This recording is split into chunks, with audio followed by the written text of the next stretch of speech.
আসসালামু আলাইকুম। ফাজালা আমলের অনলাইন তালিম থেকে বলা হচ্ছে, তালিম শুরু করা হচ্ছে। ফাজালা কোরআন থেকে বলা হচ্ছে, হযরত আলী রাদিয়াল্লাহু তাআলা আনহু হুজুর সাল্লাল্লাহু আলাইহি সাল্লামের ইরশাদ নকল করিয়াছেন যে, যে ব্যক্তি কোরআন পড়িল অতঃপর ইহা ইয়াদ করিল এবং ইহার হালালকে হালাল ও হারামকে হারাম জানিল, আল্লাহ তাআলা তাহাকে জান্নাতে দাখিল করিবেন এবং তাহার পরিবারের এমন 10 জন লোকের জন্য তাহার সুপারিশ কবুল করা হইবে, যাহাদের জন্য জাহান্নাম ওয়াজিব হইয়া গিয়াছিল।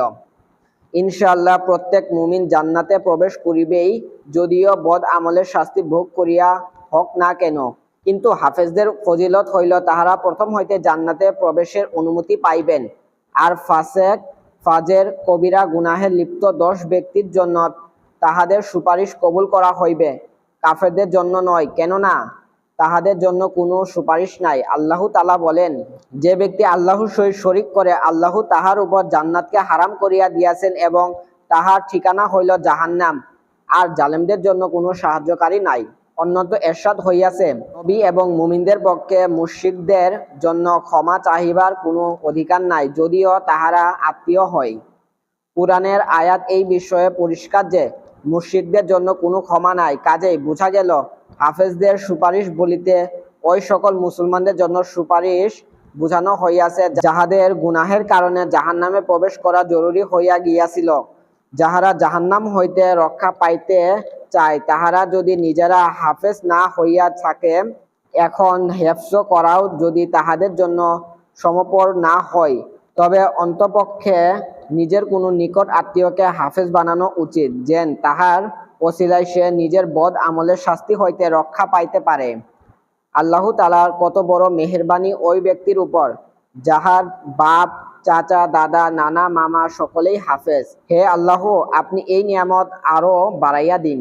স্বয়ং লেখক সেই খন্দারের একজন। হযরত আবু হুরায়রা রাদিয়াল্লাহু তাআলা আনহু হইতে বর্ণিত, হুজুর সাল্লাল্লাহু আলাইহি সাল্লাম ইরশাদ করিয়াছেন, তোমরা কোরআন শিক্ষা করো অতঃপর ইহা তেলাওয়াত করো, কেননা যে ব্যক্তি কোরআন শিক্ষা করে ও তেলাওয়াত করে এবং তাহাজ্জুদ নামাজে পড়িতে থাকে, তাহার দৃষ্টান্ত ওই থতলির মতো যাহা মেশকের দ্বারা ভরপুর, ইহার খুশবু সর্বর ছড়াইয়া পড়ে। আর যে ব্যক্তি কোরআন শিক্ষা করিল এবং রাত্রে ঘুমাইয়া কাটাইয়া দিল, তাহার দৃষ্টান্ত মেশকের ওই থলির মতো যাহা মুখ বন্ধ করিয়া দেওয়া হইল। অর্থাৎ যে ব্যক্তি কোরআনে পাক শিক্ষা করিল এবং ইহা যত্ন করিল, রাত্রে নামাজে তেলাওয়াত করিল, তাহার দৃষ্টান্ত সেই মশকের পাত্রের মতো যাহা মুখ খুলিয়া রহিয়াছে এবং খুশবুতে সারা ঘর মোহিত হয়। তদপর হাফেজের তেলাওয়াতের দরুন সমস্ত ঘর নূর ও বরকতে ভরপুর থাকে। আর যদি হাফেজ রাত্রে ঘুমাইয়া থাকে বা গাফিলতির কারণে তেলাওয়াত না করে, তবুও তাহার অন্তরে যে কালামে পাক রহিয়াছে ইহা সর্বস্থায় মেশক। এই গাফিলতির কারণে ক্ষতি এই হইল যে অন্যান্য লোকেরা ইহার বরকত হইতে মাহরুম রহিল, কিন্তু তাহার অন্তর তো মেশকে নিজের ভিতরে ধারণ করিয়া রাখিয়াছে। হযরত আব্দুল্লাহ ইবনে আব্বাস রাদিয়াল্লাহু তাআলা আনহু হইতে বর্ণিত, নবী করিম সাল্লাল্লাহু আলাইহি সাল্লাম ইরশাদ করিয়াছেন যে, যে ব্যক্তির অন্তরে কোরআনের কোনো অংশই রক্ষিত নাই, ইহা বিরান ঘরের মতো। বিরান ঘরের সহিত তুলনার মধ্যে একটি বিশেষ রহস্য রহিয়াছে। বিরান ঘর যেমন জিন ভূত দখল করিয়া লয়, তদ্বুর কালামে পাক হইতে শূন্য অন্তরকে শয়তান দখল করিয়া লয়। এই হাদিসে হিফজের কত তাগিদ করা হইয়াছে যে, যে অন্তরে কালামে পাক রক্ষিত নাই ইহাকে বিরাম ঘর বলা হইয়াছে। হযরত আবু হুরায়রা রাদিয়াল্লাহু তাআলা আনহু বলেন, যে ঘরে কোরআন মাজিদ পড়া হয় তাহাদের সন্তান সন্ততি বৃদ্ধি পায় এবং খায়র বরকত বাড়িয়া যায়। সেই ঘরে ফেরেশতা অবতরণ করে এবং শয়তান সেই ঘর হইতে বাহির হইয়া যায়। আর যে ঘরে কোরআন তেলাওয়াত হয় না, সেই ঘর অভাব ও বেবরকতি দেখা দেয়। ফেরেশতা সেই ঘর হইতে চলিয়া যায় এবং শয়তান ঢুকিয়া পড়ে। হযরত ইবনে মাসউদ রাদিয়াল্লাহু তাআলা আনহু হইতে বর্ণিত আছে এবং কেউ কেউ হুজুর সাল্লাল্লাহু আলাইহি সাল্লাম হইতে বর্ণনা করেন যে, খালি ঘর ইহাকে বলে যেখানে কোরআন তেলাওয়াত হয় না।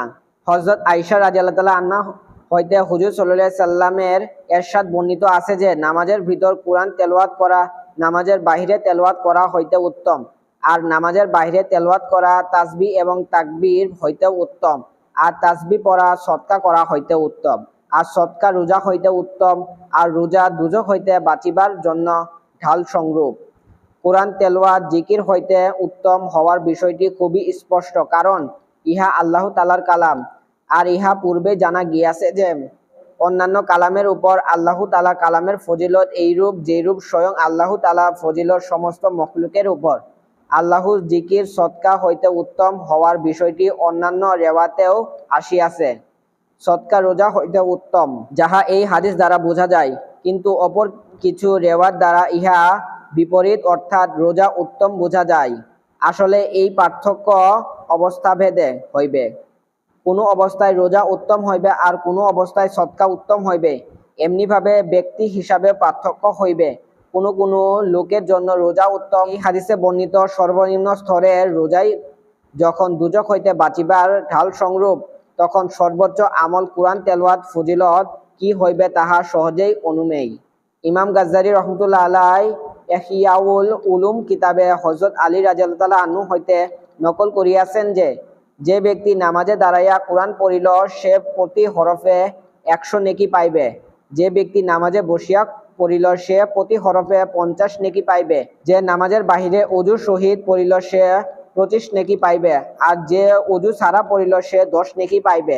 আর যে নিজে পড়ে নাই কিন্তু কান লাগাইয়া কুরআন তেলাওয়াত শুনিয়াছে সেও প্রতি হরফের বদলে 1টি করিয়া নেকি পাইবে। হযরত আবু হুরায়রা রাদিয়াল্লাহু তাআলা আনহু হইতে বর্ণিত, হুজুর সাল্লাল্লাহু আলাইহি সাল্লাম ইরশাদ ফরমাইছেন, তোমাদের মধ্যে কেউ কি ইহা পছন্দ করে যে সে বাড়িতে ফিরিয়া 3টি বড় ধরনের মোটা তাজা গর্ভবতী উটনী পাইয়া যাইবে? আমরা আরজ করিলাম, অবশ্যই আমরা ইহা পছন্দ করিব। হুজুর সাল্লাল্লাহু আলাইহি সাল্লাম বলিলেন, কেউ যদি নামাজে 3টি আয়াত তেলাওয়াত করে তবে ইহা 3টি মোটা তাজা গর্ভবতী উটনী হইতেও উত্তম। 3 নম্বর হাদিসে প্রায় অনুরূপ বিষয়বস্তু বর্ণিত হইয়াছে, তবে পূর্বের হাদিসে নামাজের বাহিরে পড়া আর এই হাদিসে নামাজের ভিতরে পড়ার ফজিলত বর্ণিত হইয়াছে।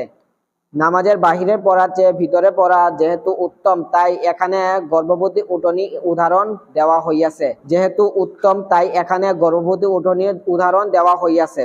এখানে ইবাদত যেমন 2টি অর্থাৎ নামাজ ও তেলাওয়াত, তেমনি নিয়ামত 2টির কথা বলা হইয়াছে অর্থাৎ উটনী এবং দ্বিতীয়টি ইহা গর্ভবতী হওয়া। 3 নম্বর হাদিসের ফায়দা লেখা হইয়াছে যে এই ধরনের হাদিসের দ্বারা কেবল বোঝানোর জন্যই উপমা দেওয়া হইল, নতুবা একটি আয়াতের চিরস্থায়ী সওয়াব হাজারো ক্ষণস্থায়ী উটনী হইতেও উত্তম। হযরত আবু সাকাফি রাদিয়াল্লাহু তাআলা আনহু হুজুর সাল্লাল্লাহু আলাইহি সাল্লামের ইরশাদ নকল করিয়াছেন যে, কুরআন শরীফ মুখস্থ পড়িলে 1000 গুণ সওয়াব হয় আর দেখিয়া পড়িলে 2000 গুণ পর্যন্ত সওয়াব বৃদ্ধি পায়। হাফেজে কুরআনের বিভিন্ন ফজিলত পূর্বে বর্ণিত হইয়াছে। এই হাদিসে দেখিয়া পড়ার ফজিলত এই জন্য আসিতেছে যে কুরআন শরীফ দেখিয়া পড়ার মধ্যে চিন্তা ফিকির বেশি করা যায়। আবার ইহাতে কয়েকটি ইবাদত একসাথে হয়, যথা কুরআনে পাক দেখা, কুরআনে পাক হাতে স্পর্শ করা ইত্যাদি। এই জন্যই দেখিয়া পড়া উত্তম। তবে কোনো কোনো রিওয়ায়াতে মুখস্থ পড়াকে উত্তম বলা হইয়াছে। তাই উলামায়ে একরামের মধ্যে এই ব্যাপারে মতভেদ দেখা দিয়াছে যে কালামে পাক মুখস্থ পড়া উত্তম নাকি দেখিয়া পড়া উত্তম। এক জামাতের রায় হইল উপরোক্ত হাদিসের কারণে কুরআন শরীফ দেখিয়া পড়া উত্তম, কারণ ইহাতে ভুল পড়া হইতে বাঁচিয়া থাকা যায় এবং কুরআনের উপর নজর থাকে। অন্যান্য রিওয়ায়াতের কারণে আরেক জামাত মুখস্থ পড়াকে প্রাধান্য দেয়, কারণ ইহাতে খুশু ও মনোযোগ বেশি হয় এবং রিয়া থাকে না। তদুপরি নবী করিম সাল্লাল্লাহু আলাইহি সাল্লামও মুখস্থ পড়ার অভ্যাস ছিল। ইমাম নববী রহমতুল্লাহ আলাইহি ইহার ফায়সালা দিয়াছেন যে মানুষের অবস্থা হিসাবে ফজিলত বিভিন্ন হইবে। দেখিয়া পড়িলে যাহার মনোযোগ ও চিন্তা ফিকির বেশি হয় তাহার জন্য দেখিয়া পড়া উত্তম, আর মুখস্থ পড়িলে যাহার মনোযোগ ও চিন্তা ফিকির বেশি হয় তাহার জন্য মুখস্থ পড়া উত্তম। হাফেজ ইবনে হাজর রহমতুল্লাহ আলাইহি ও ফতহুল বারী নামক কিতাবে এই ব্যাখ্যাটিকেই পছন্দ করিয়াছেন। কথিত আছে, অধিক পরিমাণে রিওয়ায়াতের কারণে হযরত উসমান রাদিয়াল্লাহু তাআলা আনহু এর নিকট 2 জিলদ কুরআন শরীফ সিরিয়া গিয়াছিল। শরহে ইহইয়া কিতাবে আমর ইবনে মাইমুন রহমতুল্লাহ আলাইহি নকল করিয়াছেন, যে ব্যক্তি ফজরের নামাজ পড়িয়া কুরআন শরীফ খুলে এবং 100 আয়াত তেলাওয়াত করে তাহার আমলনামায় সমগ্র দুনিয়া পরিমাণ সওয়াব লেখা হয়। কুরআন শরীফ দেখিয়া পড়া দৃষ্টিশক্তির জন্য উপকারী বলা হয়। আবু উবাইদা রাদিয়াল্লাহু তাআলা আনহু এক হাদিসে মুসালসাল নকল করিয়াছেন। ইহার প্রত্যেক বর্ণনাকারী বলিয়াছেন যে আমার চোখের অসুখ ছিল, এই জন্য আমার উস্তাদ কুরআন শরীফ দেখিয়া পড়িতে বলিয়াছেন। ইমাম শাফিঈ রহমতুল্লাহ আলাইহি অনেক সময় এশার নামাজের পর কোরআন শরীফ খুলিতেন এবং ফজরের নামাজের সময় ইহা বন্ধ করিতেন।